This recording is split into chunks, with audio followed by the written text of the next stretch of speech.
4 jenazah warga sipil korban ledakan pemusnahan amunisi diserahkan ke pihak keluarga.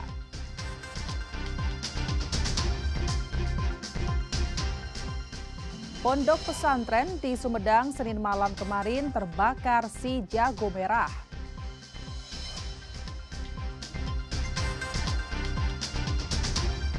Sebanyak 443 jemaah haji serta 8 petugas asal kota Cirebon diberangkatkan.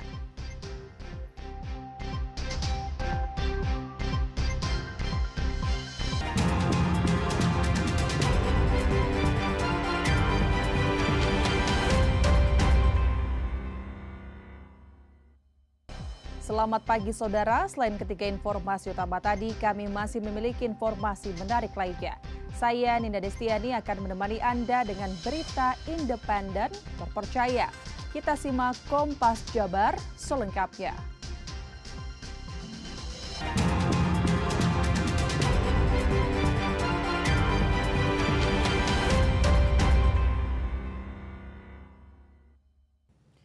Saudara, Pangdam 3 Siliwangi Maijen TNI Dadang Arif Budiman Selasa 13 Mei mendatangi lokasi pemusnahan amunisi kadaluarsa milik TNI AD di Desa Sagara, Kecamatan Cibalong, Kabupaten Garut.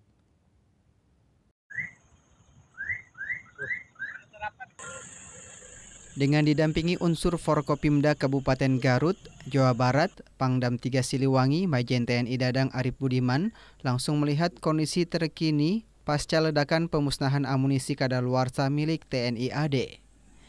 Kedatangan Pangdam 3 Siliwangi ini untuk memastikan tidak adanya amunisi yang masih aktif, sekaligus memantau penyisiran yang dilakukan petugas.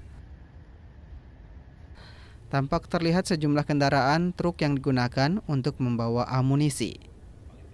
Ridwan Mustafa, Kompas TV, Garut, Jawa Barat.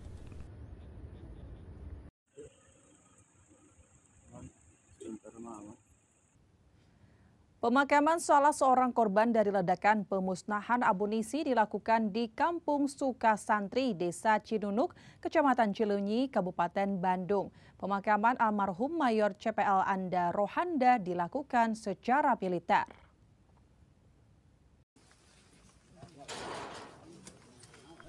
Almarhum Mayor CPL Anda Rohanda dibawa ke pemakaman umum di Kampung Sukasantri, Desa Cinunuk, Kecamatan Cileunyi, Kabupaten Bandung. Proses pemakaman berlangsung secara militer dan sebelum dimakamkan, upacara penghormatan terakhir bagi almarhum dilaksanakan. Pasukan disiapkan.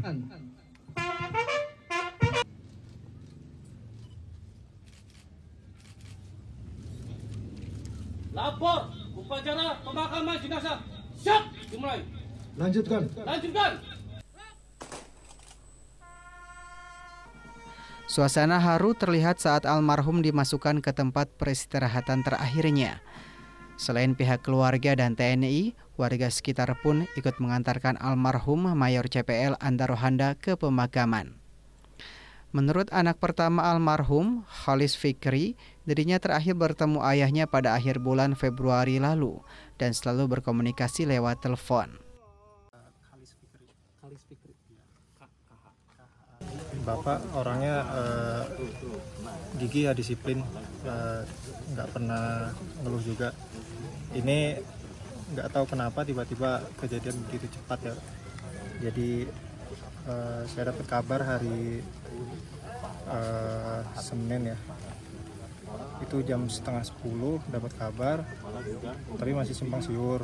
Jadi nunggu kepastian dari dinas dulu. Kemudian dari pihak dinas datang ke rumah memberitahu bahwa benar Bapak ada di kejadian tersebut. Almarhum Mayor CPL Anda Rohanda merupakan salah seorang korban dari ledakan pemusnahan amunisi yang dilakukan di Kecamatan Cibalong, Kabupaten Garut pada hari Senin kemarin. Naufal Rabani, Kompas TV, Bandung, Jawa Barat.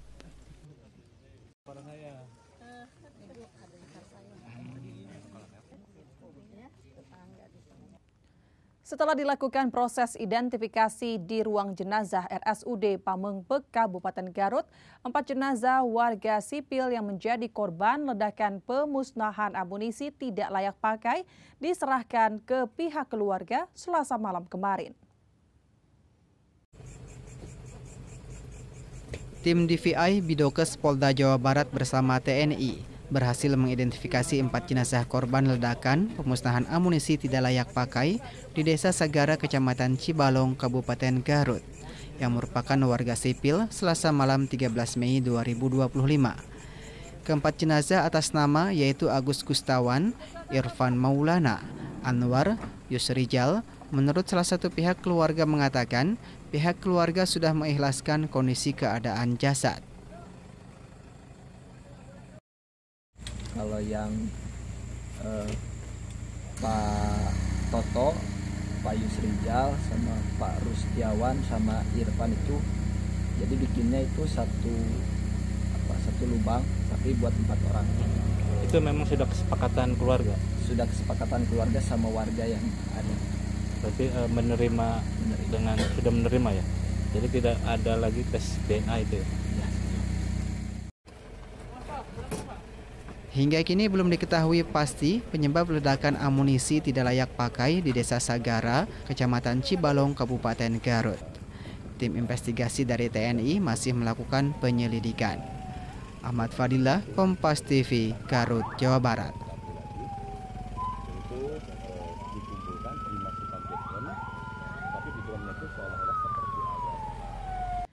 Saudara, seorang saksi mata menggambarkan proses ledakan pemusnahan amunisi tidak layak pakai di Desa Sagara, Kecamatan Cibalong, Kabupaten Garut, Selasa.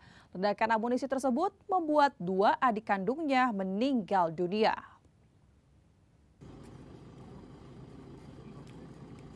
Lima jenazah korban ledakan pemusnahan amunisi tidak layak pakai di Desa Sagara, Kecamatan Cibalong, Kabupaten Garut yang warga sipil sudah diserahkan ke pihak keluarga. Kelima jenazah atas nama yaitu Endang, Dadang, Anwar, Ius, dan Toto Hermanto. Peristiwa tersebut membuat luka Salim yang harus kehilangan 2 adik kandungnya, Ius dan Anwar, meninggal dunia.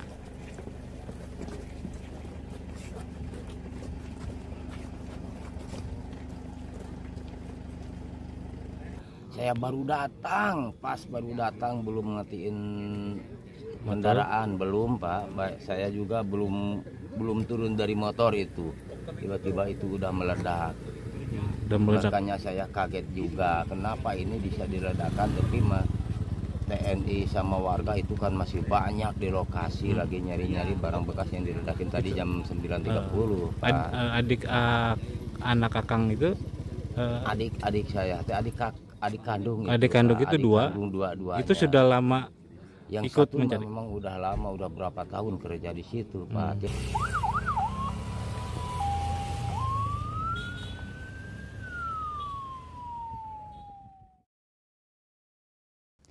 Gubernur Jawa Barat mengunjungi keluarga korban ledakan pemusnahan amunisi tidak layak pakai di RSUD Pamengbek, Kabupaten Garut.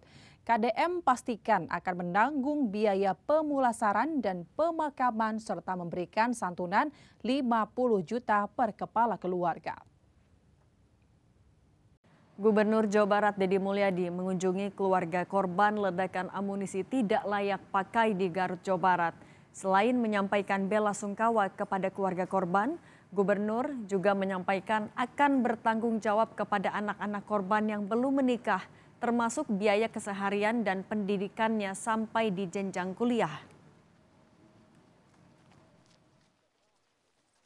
Kami yang mengambil alih tanggung jawab itu. Kemudian untuk keluarga korbannya ya tadi ada rasa empati dari Pemprov Jabar untuk disampaikan kepada keluarganya untuk biaya pemulasaraan jenazah dan untuk kegiatan-kegiatan ritual yang biasa dilakukan dalam sebuah keluarga ketika ada yang meninggal dunia. Kita tadi sudah sampaikan nilainya per orangnya berapa. Oh ya, nilainya per orang 50 juta. Kalau yang sekolah? Sekolahnya kan sudah tanggung jawab saya. Biaya pendidikannya sampai kuliah.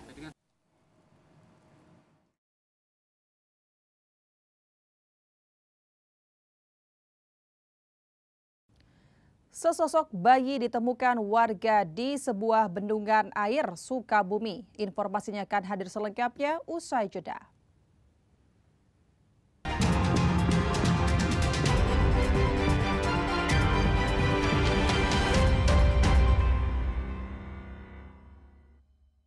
Pondok pesantren di Kabupaten Sumedang Senin malam kemarin terbakar api. Beruntung tidak ada korban jiwa dalam peristiwa kebakaran pondok pesantren atau ponpes itu. Innalillahi wa inna ilaihi rajiun. Nyungkeun doana, nyungkeun pantosanana pasantren Darul Quran Cimalaka kahuruan. Bumi pakai cecep. Inilah video amatir warga saat terjadinya kebakaran pondok pesantren Darul Quran Al-Islami di Desa Cimalaka, Kecamatan Cimalaka, Kabupaten Sumedang, Senin malam. Dalam video terlihat sejumlah petugas dibantu warga dan santri memadamkan kobaran api yang terus membesar membakar ruangan santri. Menurut saksi, kobaran api terlihat dari lantai 2 ruang santri. Warga bersama santri memadamkan api sebelum datangnya mobil damkar.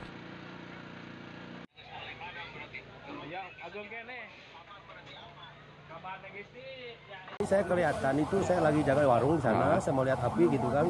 Ternyata ya saya tahu keluar daripada kobong ya kan, kobong santri kalau nggak salah itu kan. Itu kurang lebih di jam 7:30, jam 7.30. Ternyata kan saya seperti ke sini ya ternyata betul. Kejadian ini di pesantren Deki ya, Darul Quran di sini gitu kan. Begitu aja sekolah saya kan gitu kan. Sementara saya baru datang petugas daripada pemadam kebakaran. Kasim Pencegahan mengatakan setelah mendapatkan laporan petugas damkar langsung ke lokasi kejadian. Namun penyebab kebakaran masih dalam penyelidikan oleh petugas. Nah, ini dapat kami sampaikan kronologi kejadian itu kita terima laporan terjadi kebakaran di pesantren ya. Itu sekitar 7.30. Nah, sesuai SOP kita, respon time 15 menit, begitu terima laporan, kita langsung meluncur ke TKP ya, dengan melibatkan pertama 2 unit armada dulu.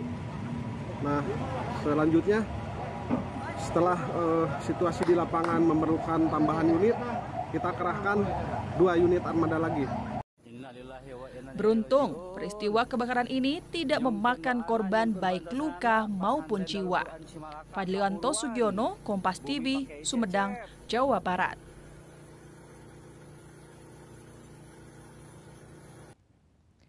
Sesosok bayi ditemukan warga di sebuah bendungan air dengan kondisi mengambang meninggal dunia. Bayi ditemukan oleh petugas penjaga bendungan dengan kondisi tanpa busana.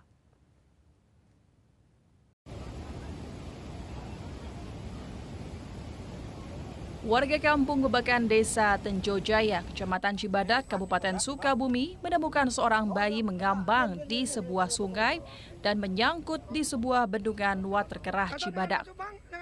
Bayi tersebut ditemukan dengan kondisi meninggal dunia oleh petugas jasa bendungan dan tanpa busana. Awalnya petugas pada pagi hari saat mengecek bendungan melihat benda aneh di aliran bendungan. Setelah didekati, ternyata adalah mayat bayi mengambang. Warga pun langsung melaporkan kepada pihak kepolisian. Pihak kepolisian dari Polsek Cibadak bersama warga mengevakuasi mayat bayi tersebut menggunakan jaring. Mayat bayi pun berhasil terangkat dan dibawa ke Rumah Sakit Sekarwangi Cibadak. Ya, pertama saya lagi kerja di tempat kerjaan, terus saya lihat ke bawah, lihat kayaknya seperti bayi, jelas-jelas ternyata bayi gitu. Terus saya lapor ke kantor polisi, terus polisi datang langsung dievakuasi lah ke bawah gitu sama warga gitu ke kepolisian. Ya secara manual lah pakai lamit gitu. Pakai lamit ya? Pakai lamit. Ya. Soalnya kalau langsung ditangkap susah gitu, kayaknya agak keras. Warga setempat pun merasa kaget karena baru kali ini terjadi ditemukannya mayat bayi di lokasi bendungan. Sementara warga tidak ada yang mengenali bayi tersebut. Dan sementara itu di sekitar perkampungan pun tidak ada warga yang baru melahirkan, sehingga kecurigaan pelaku diduga warga luar yang membuang ke bendungan.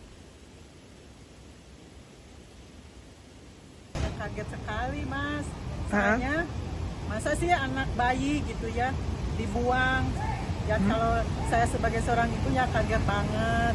Terus pas ke bawah langsung ke sini, lihat ke bawah udah ada polisi, langsung dibawa sama polisi. Di sini nggak ada yang hamil. Mungkin dari daerah lain. Ada sih yang hamil, cuman ya terkontrol. Terkontrol ya? Ya, dan masih cuma 2 orang udah lahir, 1 di sini ketahuan. Ketahuan ya? Ya. Ibu kader semua ya? Iya. Kan kita kader. Saat ini kasus tersebut masih ditangani pihak kepolisian. Identitas pelaku belum terungkap. Polisi masih mengumpulkan bukti dan keterangan saksi untuk proses penyelidikan. Insan Maulana Firdaus, Kompas TV, Sukabumi, Jawa Barat.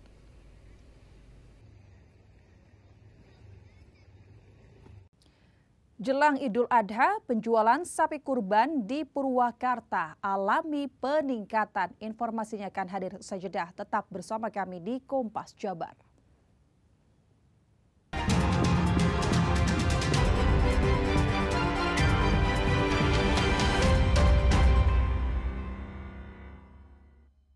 لبيك اللهم لبيك لبيك لا شريك لك لبيك إن الحمد والنعمة لك والملك لا شريك لك.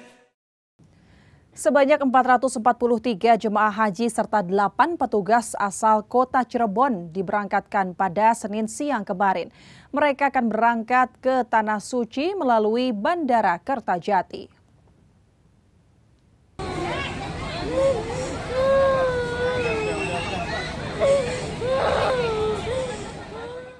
Isak tangis sejumlah keluarga yang mengiringi prosesi kepergian jemaah haji pecah di halaman Korem 063 Sunan Gunung Jati Cirebon pada Senin siang. Mereka tak kuasa menahan rasa sedih akan ditinggal selama sekitar 1 bulan ibadah haji di Tanah Suci. Tangis mereka juga bercampur bahagia karena dapat mewujudkan impian yang telah diperjuangkan selama belasan tahun. Wali Kota Cirebon, Effendi Edo menyebut tahun 2020 ini, Kota Cirebon memberangkatkan sebanyak 443 jemaah haji. 38 diantaranya adalah warga Kabupaten Cirebon dan 8 petugas jemaah haji. Kloter 10 ini merupakan satu-satunya jemaah haji yang berangkat dari Kota Cirebon. Effendi berpesan agar seluruh jemaah haji menjaga kesehatan agar senantiasa selamat dari awal berangkat hingga pulang nanti. Koordinasi dengan rombongan juga menjadi hal yang harus dilakukan agar tidak terpisah dan hilang. Warga Kota Cirebon dan Kabupaten Cirebon tentunya bersama-sama ada 443 jemaah haji yang hari ini sudah diberangkatkan di Korem. Di Korem yang ini dihadiri juga oleh Pak Dewan, Pak Satori dari DPR RI, ada Pak Dandrem, ada Pak Sekda, semuanya alhamdulillah bisa menghadiri acara tersebut. 443 jemaah haji ini berangkat dari Kota Cirebon menggunakan 10 unit armada bus. Mereka menuju asrama haji Indramayu dan akan diberangkatkan melalui Bandara Kertajati pada Kamis petang besok. Muhammad Syahri Romdon, Kompas TV, Cirebon, Jawa Barat.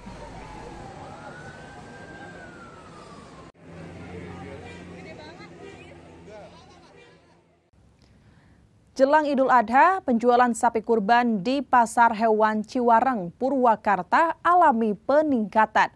Penjualan dan pasokan bahkan meningkat hingga 75%. Harga jual sapi juga ikut naik dengan rata-rata kenaikan Rp1 juta per ekor Senin pagi. Aktivitas jual beli di Pasar Hewan Ciwareng, Kabupaten Purwakarta mulai menggeliat jelang mendekati Idul Adha. Pada pedagang hewan kurban terlihat sumringah karena penjualan yang terus mengalami peningkatan. Menurut pedagang, mendekati Idul Adha, penjualan hewan ternak khususnya sapi di lokasi ini meningkat hingga 60%. Namun sapi yang banyak terjual yakni sapi ukuran sedang dan besar dengan harga di kisaran Rp20 juta ke atas. Pun untuk harga sapi dan kerbau mengalami kenaikan harga rata-rata Rp1 juta per ekor. Adanya peningkatan transaksi juga diakui pengelola pasar hewan. Saat ini, pasokan sapi yang masuk di hari pasaran bahkan telah meningkat hingga 75%, yakni dari 200 ekor sapi meningkat hingga 350 ekor sapi yang masuk. Penjualan meningkat dari hari biasanya 200 ekor, sekarang menjelang mau Idul Adha ada penambahan 150 ekor, 350 ekoran yang masuk. Berarti hampir 50% lebih, Pak? Ya. Dari hari normal pasar biasanya? Iya, biasanya kan 200-an, Pak. Nah, sampai mudah-mudahan sampai puncaknya mencapai 500 atau 600 ekoran. Udah mulai banyak yang belanja. Ya. Ada peningkatan kira-kira kisaran berapa persen, Bu? Ya 60%, 70% udah ada. Udah ada. Untuk harga gimana, Bu? Harga yang laku yang di harga 20, 21, yang harga sapi kecil-kecil malah kurang lakunya. Oh, malah kurang? Iya. Berarti dari 20-an ke atas, 20 Bu ya? ke atas, udah mulai banyak yang belanja itu. Bu, kalau sapi yang ini dari mana, Bu, datangkan Ibu? Ini campur dari Lampung, Palembang, sama Jawa, Jawa Timur, Jember, Juwangi, di sini semua kumpul semua. Harga ternak sapi di Pasar Hewan Purwakarta bervariasi tergantung jenis sapi dan bobot atau ukuran. Sapi dijual mulai dari kisaran 17 juta hingga 35 juta rupiah. Sementara sapi yang dijual didatangkan dari berbagai wilayah seperti Lampung, Pati, hingga Jember di Jawa Timur. Diperkirakan transaksi penjualan akan kian meningkat hingga jelang Idul Adha nanti. Hendri Irawan, Kompas TV, Purwakarta, Jawa Barat.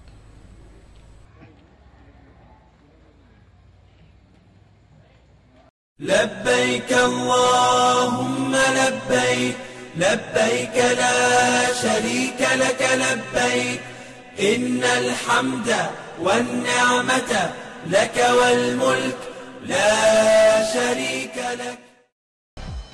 Saudara, dengan berakhirnya informasi tadi sekaligus mengakhiri Kompas Jabar episode hari ini. Saya, Dinda Destiani, beserta kru yang bertugas mengucapkan terima kasih dan sampai jumpa.